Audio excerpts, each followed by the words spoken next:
Hello, diversity and design students.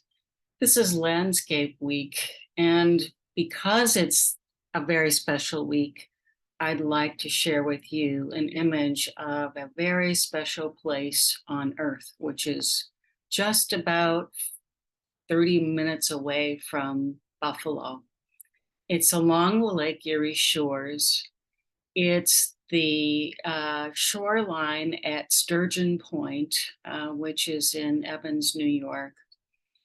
And this is just a phenomenal place. I hope while you're here in Buffalo, you get a chance to take a look at it and go down there and look at all the rock formations. What you're seeing here is this shore that's made up of shale. It almost looks like it was human made, but it's not. And that shale steps down in these very gentle ways that are quite geometric into the water. So we get this beautiful kind of procession into the lake from this shoreline. You're seeing it in the fall in this image, but in the summertime, when there's a little bit of algae in the water, very, very bright green moss grows all over these shale rocks. And if it's a wonderful summer day, you can take off your shoes and wade into the water. And when you're wading into the water, it feels like this thing is a very plush carpet and it's soft as can be. So I just wanted to share that with you as a way to begin this week, because it's such a very special place to me, and I hope that you'll get to see it at some point yourself. Okay, I'm going to stop sharing that image, but I do want to show you something from that beach, and that is this rock. This rock, which is just the strangest formation, is called a concretion. And they aren't that on that, concretions are not in that many places in the United States, but we have a bunch of them between here in Buffalo and on the shores between here in Buffalo and Lake Erie. So maybe if you're lucky, you'll see small ones like this, but you'll also see big ones that are much larger than human size as well. And they're very strange looking creatures. All right, so here we are in week 6. Can you believe it? We are actually 1/3 of the way through the semester. And given that this is Landscape Week, you might want to just take a peek outside to see those spring buds that are just starting to come out. You have to look very closely, but they're there. And this is a great week, I think, to explore this design discipline, especially as it warms up. Okay, now a little bit about landscape design. The design of landscape spans the entirety of our existence.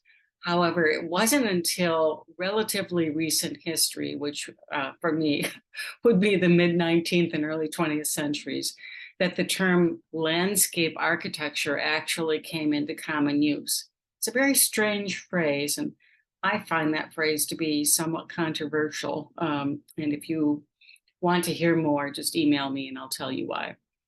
Like architects and urban designers, landscape architects analyze, plan, design, manage, and nurture the built and natural environments.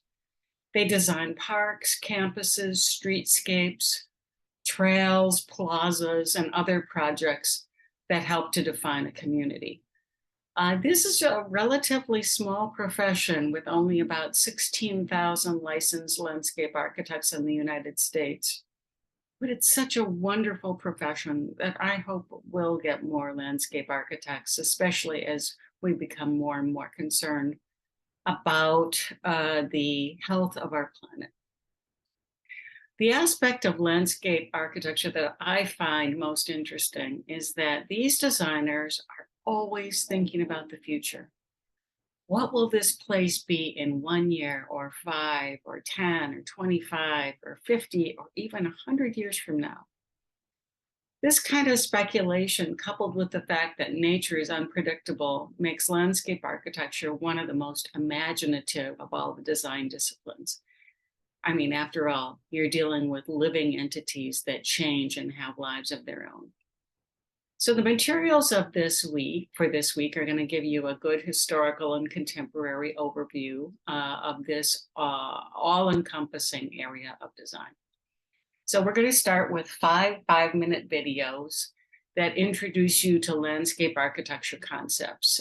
The GSA actually produced these 5 videos, and they're very nice, gentle beginning to your introduction to this discipline. Then you'll move into an article from the Atlantic magazine that introduces you to the assumed founder of landscape architecture in the US, and that would be Frederick Law Olmsted. We live in an Olmsted city. And to that end, then you can watch a video about Olmsted's involvement in the design of Western New York. It is just fascinating to see how much of our region Olmsted had a hand in designing. Then we are going to introduce you to Walter Hood, the landscape architect who designed the Solar Strand and the North Campus. He's one of the most well-known contemporary landscape architects, and his African-American heritage has influenced his work in powerful ways. He has a chapter in our text that we use that is titled Diverse Truths. And then he also has a TED Talk. This is a little bit older TED Talk, but I think it's very relevant for this week. He has a newer one that I posted in the supplementary information. And then finally, we'll take a look at a short piece on the High Line in New York City, one of the most well-known design landscape architecture projects in the country.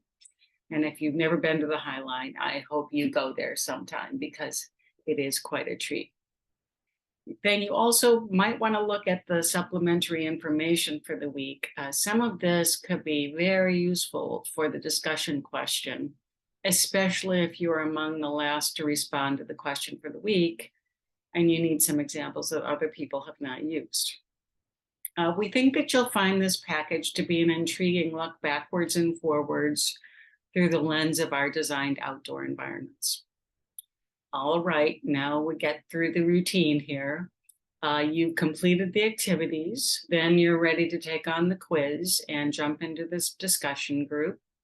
And if you need a break, check out the Something Fun category. And by the way, if you have something for this category that would work for any of the upcoming weeks, please send it my way. In the past, we've had a lot of student contributions, and I hope we get a few from you as well. And given that this is Landscape Week, please go outside and take a closer look at how much of our landscape has actually been designed. Can you find any good examples? There aren't that many out there, so please take a look very carefully. And then finally, take a look at Project 1 in the projects menu. We are going to have a Zoom session to discuss the project this week. So that will be on Wednesday evening at 9 o'clock, and I posted the link in the announcements. All right, that's it. Enjoy the wonder of the awakening ground this week, everyone. Take care.